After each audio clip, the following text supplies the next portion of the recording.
What would be your number one priority during your term as Attorney General? Florida is plagued by the opioid epidemic, as are so many other states in this nation. In Florida, we lose 15 people a day to overdose death. So today, we've lost 15 people to this horrific drug.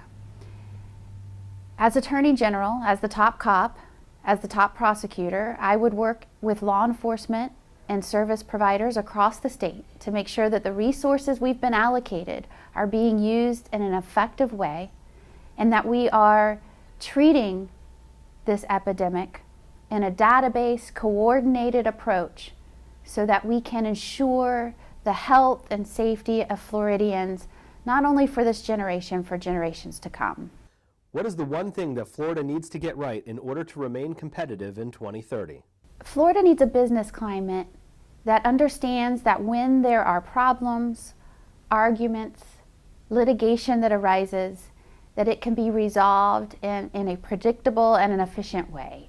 And in Florida, we need to make sure that we have specialty business courts with educated judges that are trained in not only the legal procedures in our jurisdictions, but also in business issues, that they have the experience to effectively resolve cases in an expeditious way.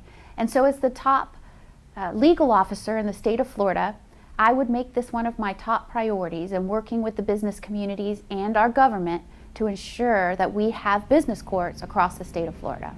Florida is often considered one of the worst states in the country for its legal system climate. How would you protect Florida taxpayers and businesses from frivolous lawsuits?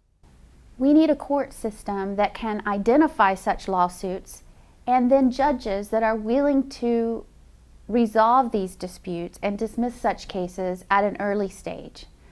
So as the top legal officer in the state of Florida, I will work with chief justices around the state to ensure that our judges are educated and that they understand the demands of business, that they are requesting courts that can expeditiously resolve their disputes.